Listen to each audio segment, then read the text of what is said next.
संपूर्ण विश्व के कल्याण का ये शिव पुराण। कई सालों साल पहले जब कथाओं की शुरुआत का दौर था, तब यहाँ पर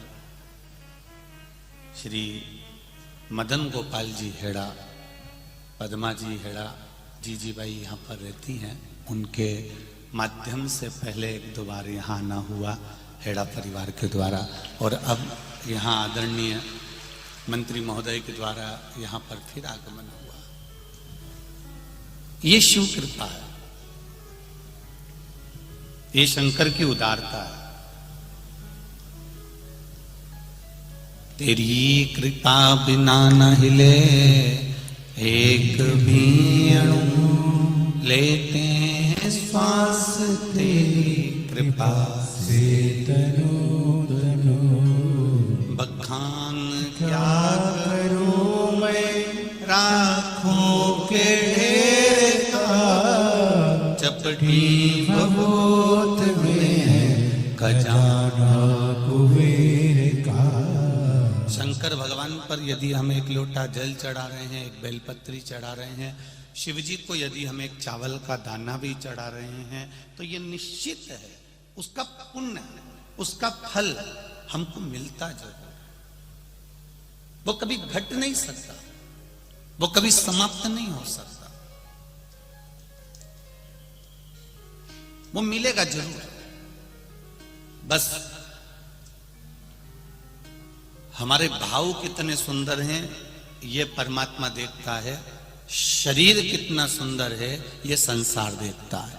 परमात्मा कभी तुम्हारा शरीर नहीं देखेगा, परमात्मा केवल तुम्हारा भाव देखेगा। निर्मल मन सो मोहि पावा, मोहि छल छिद्र कपट ना भावा।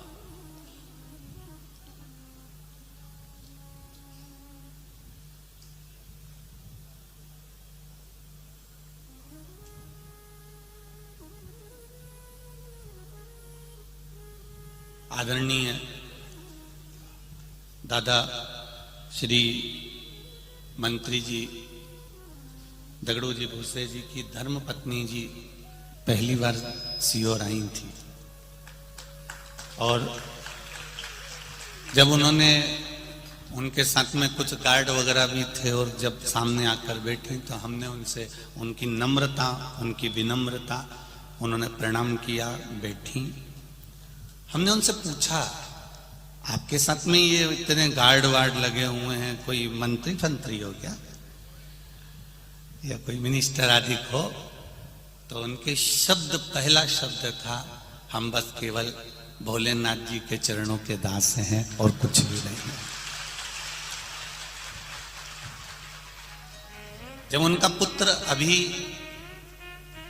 यहां से वो आशीष जी अग्रवाल और न जाने कौन कौन भाई बंधु के साथ जब सीहोर पहुंचे, तब मालूम पड़ा कि साहब ये मंत्री जी के यहाँ से उनकी धर्म पत्नी थी, उनके पुत्र, तब ज्ञात हुआ ऐसे। और वास्तवता है, अगर कहीं मिनिस्टर की पत्नी आवे ना, तो पहले बहुत सारा, तो तुम जानते हो ना, बहुत रुआब देखना पड़ता है? बहुत, परंतु बहुत नम्रता, बहुत सहजता मेरे शंकर जैसी, मेरी माँ पार्वती जैसी आप में है। बहुत बहुत साधुवाद। और आप ही की पुण्याई का फल हमारे मंत्री जी को मिल रहा है, निश्चित है। ये पुण्य ही है। तो पुण्य शिव महापुराण की कथा कह रहे हैं। शरीर से भगवान कभी प्रसन्न नहीं हुआ। परमात्मा को प्रसन्न करने का सबसे सुंदर तरीका है आपका मन, आपकी चित्त, आपकी वृत्ति। निर्मल मन सो मोहि पावा, मोहि छल छिद्र कपट ना भावा। कितनी दूर दूर से आप कथा सुनने के लिए आए हो, ना जाने कहां कहां के गांवों से कथा सुनने के लिए आए हो, और किसी मालेगांव की एक साधारण सी भूमि पर कथा सुनने नहीं आए हो। ये पंडाल, ये छत्र छाया, ये मेरे कैलाश अधिपति की है, जहां बैठकर आप कथा सुन रहे हो। कथा सुनने के बाद आपको क्या मिल रहा है, कथा सुनने के बाद आपको क्या प्राप्त होता है, ये तो मेरा देवाधिदेव महादेव जाने और आपकी भक्ति जाने। पर इतना विश्वास जरूर है कि 7 दिन की कथा सुनने के बाद वो जब झोली भर कर देगा तो ये निश्चित है कि वो झोली कभी जिंदगी में खाली नहीं होने वाली। बस विश्वास रखकर कथा को सुनो, हृदय रखकर कथा को सुनो। सोना, चांदी, हीरा, मोती और बहुत सारा पर्स में रुपया लेकर कथा में मत आओ। तुम्हारा सारा आभूषण जितना तुम्हारे पास में है तुम अपने घर में, बैंक में, जहां तुम्हें रखना हो वहां रख कर आओ। पर यहां पर तो केवल मेरे महादेव के लिए अपना दिल लेकर आना, तो वो दिल से दे देगा, मन से देगा, हृदय से।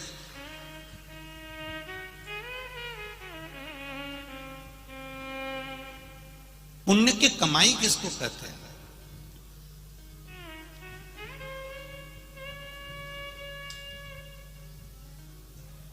सत्कर्म की कमाई किसको कहते हैं? देखिए,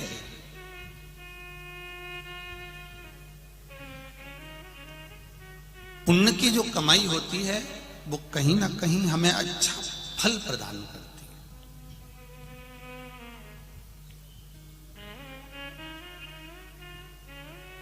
इतने बड़े मालेगांव नगर में, इतने बड़े मालेगांव शहर में कथा हो रही है, आप इतनी लाखों की संख्या में सारे पंडाल आप लोगों ने पहले दिन भर दिया है। हमें तो दूसरे दिन की टेंशन है कि बैठोगे कहाँ। तो पुण्य किसको कहते हैं, पुण्य की पूंजी किसको कहते हैं, पुण्य की कमाई किसको कहते हैं? तो शिव महापुराण की कथा कहती है, जब हम 2 कदम चलकर भगवान के मंदिर तक जा रहे हों, 2 कदम चलकर हम शिव महापुराण की कथा तक जा रहे हों, 2 कदम चलकर हम किसी सदगुरु के दरवाजे पर जा रहे हों, कुछ कदम चलकर हमारी विट्ठल तक जा रहे हों, कुछ कदम चलकर हम अपने परमात्मा के पास तक जा रहे हों, शिव पोथी तक, शिव महापुराण तक जा रहे हों, तो समझ लेना कि कहीं ना कहीं हमारे पूर्व के पुण्य की पूंजी एकत्रित हो गई, तो हम यहां पहुंच गए। जब पुण्य का पलड़ा बढ़ता है तब हम भगवान के पास जाते हैं, और जब पाप का पलड़ा बढ़ता है, पाप बहुत ज्यादा मात्रा में बढ़ता है, तो हम जिस माला को भी पकड़े रहते हैं तो हमारा दिल नहीं लग पाता, हमारा मन नहीं लग पाता। हम राम राम जरूर कह रहे हैं, कृष्ण कृष्ण जरूर कर रहे हैं, विट्ठल विट्ठल पांडुरंगा हरि विट्ठल कर रहे हैं, हम शिव नाम श्री शिवाय नमस्तुभ्यम जरूर जप रहे हैं, पर उसका हमको फल नहीं मिल रहा। पाप जब बढ़ता है तो भजन छुड़वा देता है, पाप छुड़वा देता है, पाप जब बढ़ता है तो शिव पुराण छुड़वा देता है, पाप जब बढ़ता है तो हमारा सत्संग छुड़वा देता है, और पाप जब बढ़ता है तो कहीं ना कहीं हमारे जिनसे जो अच्छे हैं, जिनसे हम पूर्व में से पहले से लगे हुए हैं, उन अच्छे व्यक्ति का संग भी हमारा पाप हमसे छुड़वा देता है और बुरी संगत में ले जाकर बिठा देता है, वो बुरी संगत तक ले जा, ये हमारा पाप बढ़ता है।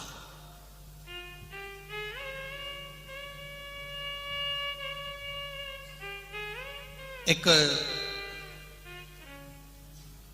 गांव का व्यक्ति था, उस गांव के व्यक्ति के पास में पैसा थोड़ा ज्यादा आ रहा था, कमाई अच्छी हो रही थी, तो उसने सोचा कि मैं करूं क्या। उसने कहा एक काम करता हूं, जब धन अधिक आ रहा है तो पत्नी ने कहा एक काम करो, बाजार में से थोड़ी कोड़ियां खरीद लो। कोड़ियां जानते हो, हाथ में बांधते हैं, कोई लोग ऐसे ऐसे पकटक के खेलते हैं, वो कोड़ियां। थोड़ी सी कोड़ियां ले आई है, पति जाता, जितना रुपया बचता उसकी कोड़ी खरीद लेता।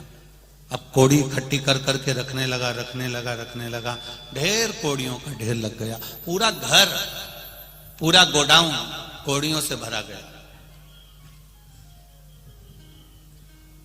अब जब पूरा घर, पूरा गोडाउन कोड़ियों से भरा गया, कोड़ी कोड़ी इकट्ठी हो गई, ढेर कोड़ियां इकट्ठी हो गई। एक दिन नगर का राजा बीमार पड़ गया, और नगर का राजा बीमार पड़ा तो उसको देखने के लिए जो वैद्य आए, डॉक्टर आए, उन्होंने कहा इसको एक बीमारी हो गई है, वो बीमारी ठीक करने के लिए कोड़ी लाना पड़ेगी और उन कोड़ियों को जलाना पड़ेगा, जलाकर उसकी राख तैयार करना पड़ेगा। जब कोड़ियों की राख तैयार होगी, वो राख इसके शरीर पर अगर मलेंगे तो इसका शरीर ठीक हो जाएगा। अब नगर में देखा तो कोड़ी नहीं थी, महल में देखा तो कोड़ी नहीं थी, राजनगर में घर में देखा तो कोड़ी नहीं थी। ढूंढ ढूंढ के कोड़ियों को थक गए, कोड़ी नहीं मिली। पूरा मार्केट भी देखा गया, पूरा नगर का एक एक बाजार देखा गया, पर कोड़ी नहीं मिली। तब किसी ने कहा, एक गांव का व्यक्ति सुबह सुबह आता है, सारी कोड़ियां खरीद के ले जाता है, कोड़ियां उसके यहां मिल सकती है। वो गया उनके पास में, जाकर राजा के जितने सेवक थे उन्होंने हाथ जोड़कर कहा कि तुम्हारे पास में कोड़ियां हैं? उसने कहा है, पर मेरे पैसे से खरीदी हुई है, मेरी पूंजी से खरीदी हुई, मेरे धन की कोड़ियां हैं, मेरे पास में कहीं फ्री की कोड़ियां नहीं, चोरी की कोड़ियां नहीं।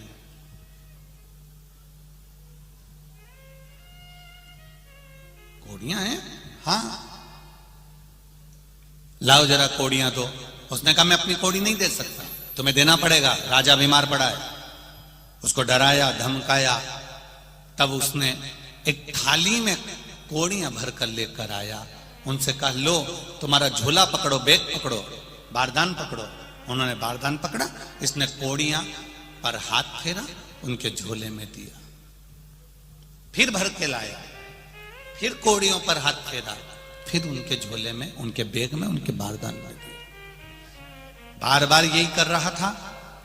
तब गुस्सा आ गया राजा के दूतों को, और राजा के सेवकों ने कहा एक बार में पूरा बैग उठाकर क्यों नहीं दे देता, एक बार में पूरा बारदान उठाकर क्यों नहीं दे देता, ये बार बार हाथ क्यों फेर रहा है? उसने कहा अरे भाई, मैं इन कोड़ियों में हाथ इसलिए फेर रहा हूं, इन कोड़ियों में मैं वो कोड़ी ढूंढ रहा हूं कि वो एक कोड़ी ऐसी कौन सी आ गई जो मेरी इतनी रखी रखाई कोड़ियों को लेकर जा रही है। उस कोड़ी को ढूंढ। एक कोड़ी हमारे घर में ऐसी आ जाती है जो हमारे रखे हुए पूरे धन को ले जाकर नाश कर देती है। एक कोड़ी हमारे घर में ऐसी आ जाती है जो पैसे को, कोड़ी को, पूरे रखी हुई कोड़ी को, पूरे रखे हुए पैसे को डॉक्टर में, कहीं कहीं गलत जगह पर, कहीं कहीं ले जाकर, कहीं मदिरा में, कहीं मांसाहार में, कहीं वेश्यावृत्ति में, कहीं जुए में उस कोड़ी को लगा दिया जाता है। एक कोड़ी हमारे घर में ऐसी आती है जो हमारा पूरा घर बर्बाद कर देती है, और एक कोड़ी सत्कर्म की, अच्छी पुण्य की ऐसी आ जाती है जो हमारे मालेगांव में शिव महापुराण की कथा करवा देती है। ये कोड़ी का फल, ये कोड़ी है।